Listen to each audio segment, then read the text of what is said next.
An old black man walked into a busy bank one morning, carrying nothing but a worn sack slung over his shoulder. People glanced at him with smirks, whispers spreading like wildfire. To them, he looked out of place, poor, fragile, and forgotten by time. Yet what he carried inside that sack held the power to change the lives of everyone in that building. What happened next left the staff speechless, the crowd ashamed, and the town forever changed. How could a man they laughed at so easily hold the very key to the bank they thought he could never belong in? But first, please make sure to subscribe the channel and comment below from which city you are watching this video. The man's name was Elijah Turner. To many, he was just another old black man living quietly on the edge of town. His back was bent from years of labor, his clothes simple, his steps slow but steady. Neighbors often saw him walking the same dirt road with that same weathered sack, never knowing what it carried. Few bothered to ask, and fewer still cared. To them, Elijah blended into the background of life, someone to be ignored, dismissed, even pitied. But behind those tired eyes was a man who had lived through storms most people couldn't imagine. He had seen chains broken, doors slammed, and opportunities stolen simply because of the color of his skin. Yet, through every insult and every barrier, he held on to something others never noticed, his quiet determination. Inside that sack was more than cloth and papers. It was a lifetime of struggle, resilience, and a truth that had been hidden in plain sight. And soon, the very people who laughed at him would learn that the man they overlooked had been holding a power far greater than wealth itself. Elijah's quiet life rarely attracted attention, but everything changed the day he walked into the grand marble bank at the center of town. It was a place built on wealth and status, a place where polished shoes clicked against shining floors, and men in pressed suits decided the fate of others with the stroke of a pen. For Elijah, that building represented decades of being shut out, years when a black man's savings could be questioned, dismissed, or outright stolen without consequence. As he stepped inside, heads turned. The sack over his shoulder looked out of place among briefcases and ledgers. A few customers chuckled, whispering to each other. The tellers exchanged glances, one raising an eyebrow as if to say, "What's he doing here?" Their laughter wasn't loud, but Elijah had lived long enough to hear it in every corner of his life. He'd been laughed at on the bus, in the market, at job sites, always for daring to exist where some thought he didn't belong. He walked forward, his steps echoing in the hall.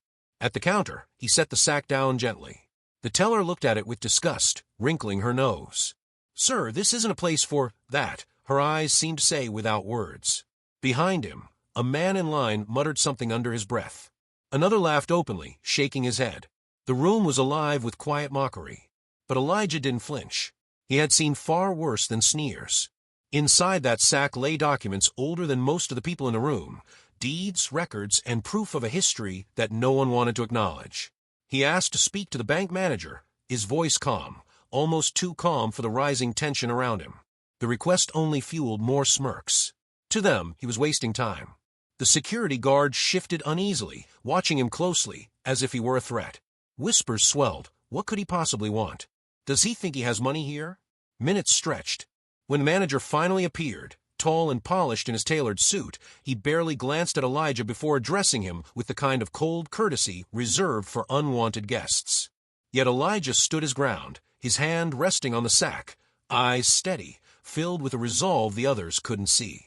The laughter grew louder in Elijah's memory, pulling him back to years when he'd been denied loans, when banks turned him away with smirks because his skin wasn't the right color. This moment was no different, or so they thought. He opened the sack. Inside, the edge of a faded paper peeked out, something old, something official. But before the crowd could catch a full glimpse, Elijah paused. He didn't reveal everything. Not yet. The murmurs grew restless. Some snickered, expecting nothing but scraps or nonsense. Others leaned closer, curiosity tugging at them despite their prejudice. Elijah knew what was coming next would silence the entire room. He had carried the truth for years, waiting for this very moment. And as he pulled the first document into the light, the air in the bank shifted. What had been a spectacle of mockery was about to turn into something far more uncomfortable, something that would make every single person in that room question what they thought they knew. The room went still as Elijah unfolded the first yellow deed, the paper fragile, but its words unshakable. It bore his family's name, the date etched decades before many of those inside were even born. He laid out another, and then another, proof of ownership, records showing that the very land beneath the bank had once belonged to him. His father, and his father before him, had been cheated out of it during a time when signatures could be forged, laws bent, and voices silenced simply because of race. The manager's smile faltered. The whispers turned sharp, no longer mocking, but uneasy. People leaned forward, their eyes darting between the documents and Elijah's weathered face. He spoke quietly, yet his words carried across the marble walls, cutting through the disbelief.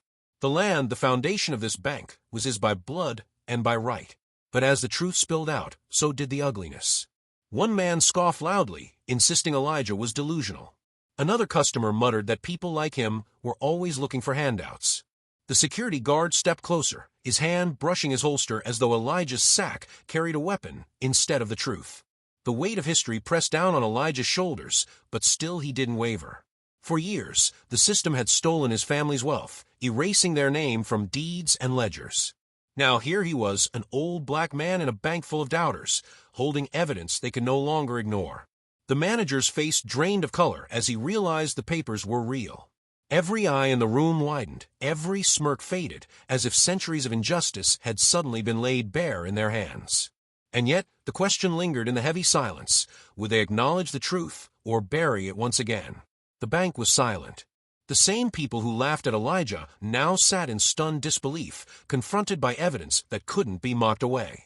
The manager, pale and shaken, knew the truth had been laid bare.